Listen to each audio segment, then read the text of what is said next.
देख रहे हैं इन डार्क राजकुमार के साथ। तो चलिए पढ़ते हैं आज की कहानी की ओर। दोस्तों, एक ऐसा खूंखार और डरावना जानवर जिसकी दहशत के सामने पूरा इलाका सन्नाटे में पसर जाता था। इस जानवर ने अपने खौफ को इस तरह फैला रखा था मानो यहाँ वो राज करता हो। जब भी ये शिकारी अपने शिकार पर निकलता तो इसके कदमों की आहट से छोटे मोटे जानवरों के अंदर अफरा तफरी का माहौल सा मच जाता। आखिर कौन सा था ये जानवर, और इस गांव के साथ साथ पूरे इलाके को शमशान घाट में तब्दील करने में इस जानवर ने ऐसी कौन सी उपलब्धि हासिल की थी जिसकी वजह से ये सिर्फ डर के नाम से मशहूर है। रामूखेड़ा नामक एक गांव जो सालों से एकदम शांत और देने का प्रतीक रहा था, लेकिन कहते हैं ना, किसी भी अच्छे के साथ बुरा अवश्य होता है। कुछ ना कुछ तो होने वाला था। सन्नाटा इस कदर बिखरा हुआ था मानो आज क़यामत की एक ऐसी आंधी उत्पन्न होने वाली है जिसकी बुराई से गांव का हर एक जानवर या इंसान कपकपाने वाला था। ये कहानी एक गांव की है। 17 साल पहले हुई इस कहानी का जिक्र जब आज भी छेड़ा जाता है तो यहाँ के लोगों का मानना है कि उनकी रूह कांप उठती है। कहते हैं कि आज इस गांव का कोई भी अस्तित्व नहीं है। जैसे जैसे मौतों का सागर इस गांव में बढ़ता गया वैसे वैसे गांव सुनसान बनता गया। एक रात की बात है जब इस जानवर के इस गांव में दाखिल होने की शुरुआत हुई थी। अमावस की एक रात गांव वालों ने एक बड़ी गलती को अंजाम दिया, और वो ये थी कि सभी लोग किसी आयोजित समारोह में हिस्सा लेने पहुंचे, जहां माना जाता है कि अमावस की रात को हमें किसी भी खुशहाली समारोह में भाग नहीं लेना चाहिए, क्योंकि यह एक ऐसी रात होती है जो काली शक्तियों को एक नई ऊर्जा प्रदान करती है। मगर सब इन बातों से अनजान गांव के ढेर सारे लोग एक समारोह में मौजूद थे। रात का समय तो था ही, ऊपर से आज ऐसा लग रहा था मानो बारिश भी होने वाली है। आसमान में रंगोली की तरह एक रंग नजर आ रहा था जिसकी खासियत ये थी कि यहाँ पर आंधी का एक कहर आने वाला है। सब लोग इस बात को अच्छे से जानते थे कि बहुत ही जल्द यहाँ एक तूफान का आगमन होने वाला है। समारोह में लगाई गई चादरों को उतारने के बाद सभी लोग इधर उधर घूम ही रहे थे कि उन्हें किसी के रोने और चिल्लाने की बड़ी ही तेज तेज आवाज़ें सुनाई देने लगी। ये आवाज़ें इतनी ज़ोर ज़ोर से सुनाई दे रही थी कि अवश्य ही किसी के साथ अनहोनी हुई है। उस सन्नाटे के बीच सुनाई देने वाली इन आवाज़ों ने सारे लोगों को एकदम से हिला सा दिया। उस समारोह में मौजूद कुछ लोग भागते हुए समारोह से थोड़ी दूर आगे पहुंचे तो उन्होंने देखा कि एक आदमी फांसी खाकर एक पेड़ पर लटका हुआ था। उसकी स्थिति बड़ी ही दयनीय थी, मगर ताज्जुब की बात तो ये थी कि अगर उसने फांसी लगाई थी तो उसके बदन के ऊपर ये नाखून के निशान कैसे बन सकते थे, साथ ही उसकी गर्दन छिलुई कैसे हो सकती है। पूरे गांव की खुशियां एक पल में छूमंतर हो गई। सभी लोगों के अंदर सन्नाटे के साथ साथ एक डर सा बिखर गया। किसी को भी कुछ भी समझ नहीं आ रहा था कि आखिर सिर्फ कुछ ही पल में समय ने कैसा बदलाव किया है। सभी के चेहरे एकदम हताश हो चुके थे और विश्वास की वो घड़ी कुछ ही पलों के खातिर अब टूट चुके थे, क्योंकि जिस भगवान के लिए ये समारोह बनाया गया था आज उसी के एक भक्त ने आत्महत्या कर ली थी।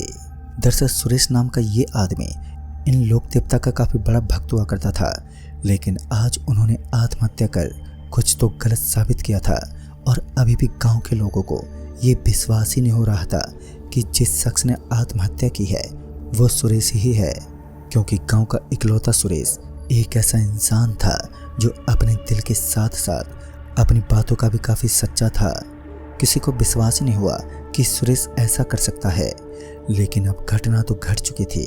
सुरेश की लाश को सही सलामत उसके घर पहुंचा दिया गया, लेकिन अब गांव वालों के मन में एक बात बार बार चक्कर काट रही थी, वो ये थी कि उसके शरीर पर नाखून के निशान कैसे बने। सुरेश की लाश को अस्पताल में पहुंचाने की बजाय शमशान घाट में पहुंचाया गया और बिना डॉक्टर व पुलिस की सहायता के उसे दफना दिया गया। तकरीबन 10 दिन बीत गए, तब जाकर गांव की स्थिति में एक बार फिर सुधार देखने को मिला, लेकिन ये सुधार भी बस कुछ ही दिनों का था, क्योंकि खौफनाक सफ़र तो अभी शुरू ही हुआ था। एक बार फिर एक शाम क़यामत का एक ऐसा तूफान खड़ा करने में कायम हुई जिसके बारे में सोचना भी इंसान को मौत के बराबर लगता है। एक रात की बात है जब 3 दोस्त गांव के कुएं के पास बैठकर शराब पी रहे थे, तभी उन्हें अपने पीछे यानी कि उस कुएं के अंदर से किसी की आवाज़ सुनाई दी। उन तीनों को लगा कि शायद इस कुएं में कोई गिर गया है।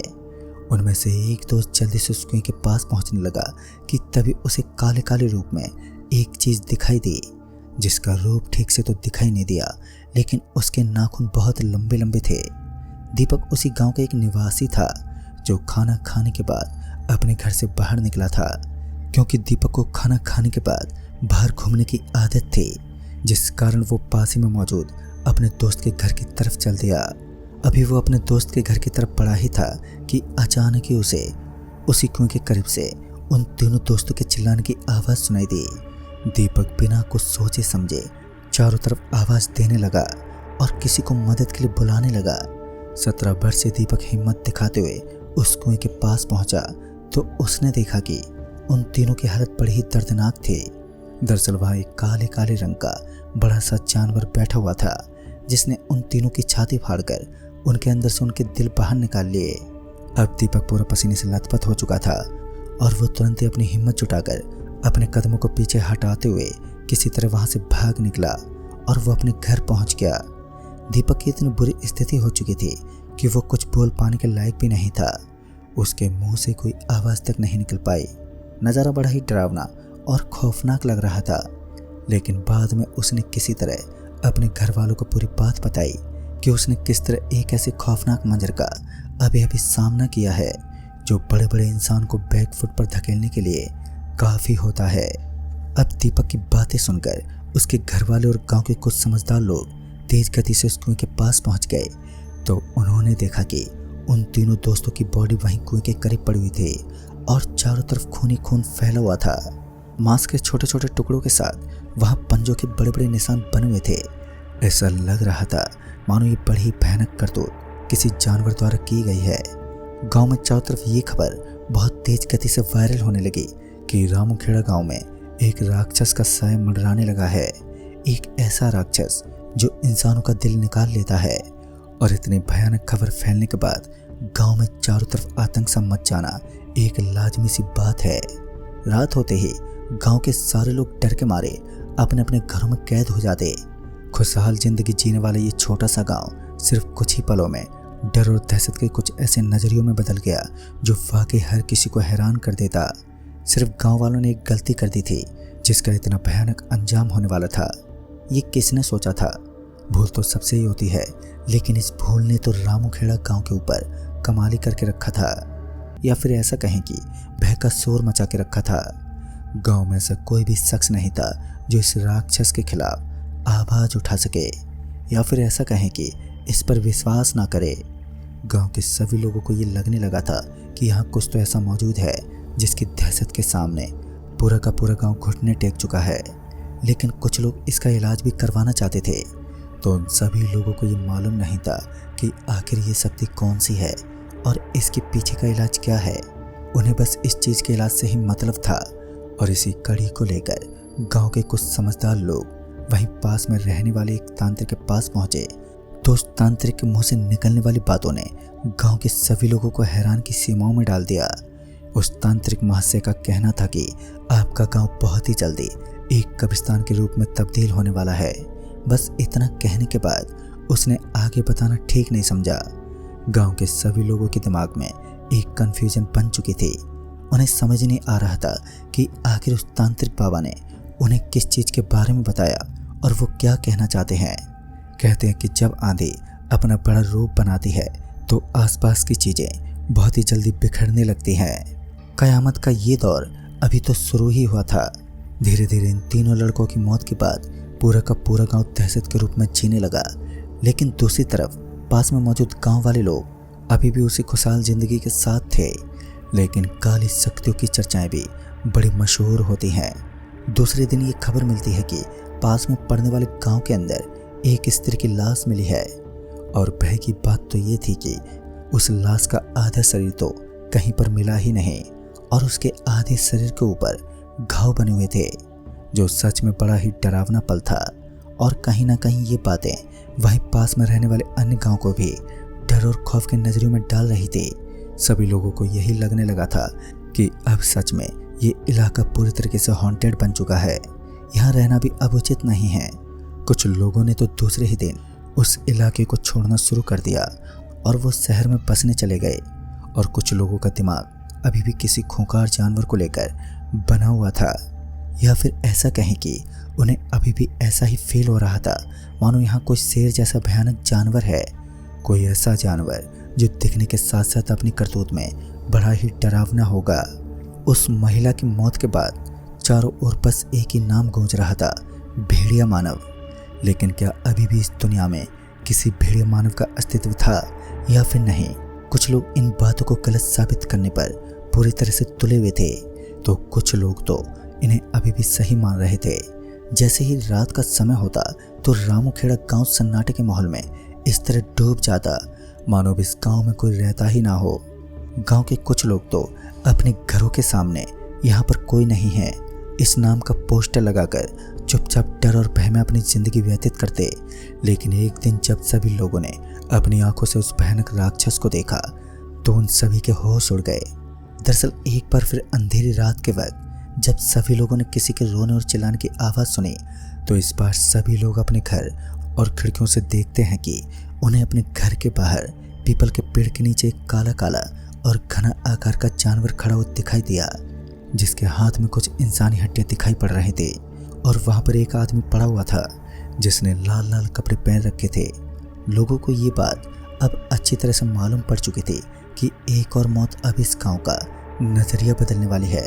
सालों से इस गांव में रहने वाले लोगों का अब बिल्कुल भी मन नहीं था कि वो इस गांव को छोड़कर कहीं दूसरी जगह जा सकें, लेकिन प्रकृति कुछ ऐसे बदलाव को अपने अंदर अक्सर बदलती रहती है और ना चाहते हुए भी वहां के लोगों को पूरा गांव खाली करना पड़ा।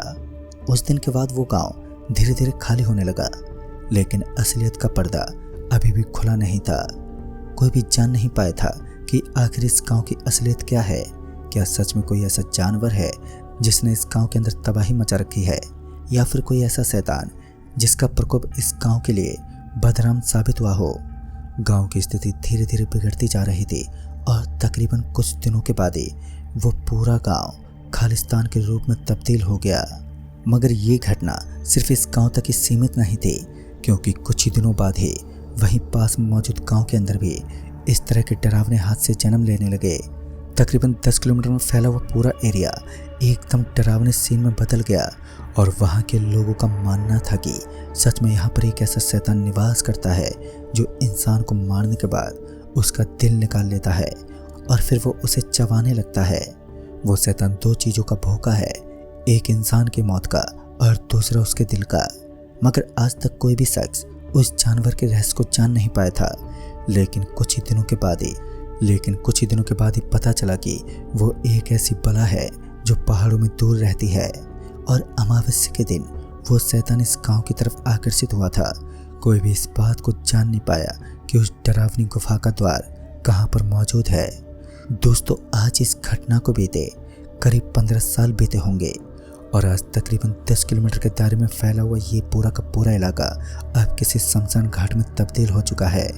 और आपको क्या लगता है, क्या सच में वो कोई भेड़िया मानव था या फिर ऐसा कोई खूंखार जानवर जिसने अपनी दहशत से सब कुछ बर्बाद कर दिया था? तो दोस्तों, इस कहानी में बस इतना ही। तब तक के लिए बाय एंड टेक केयर।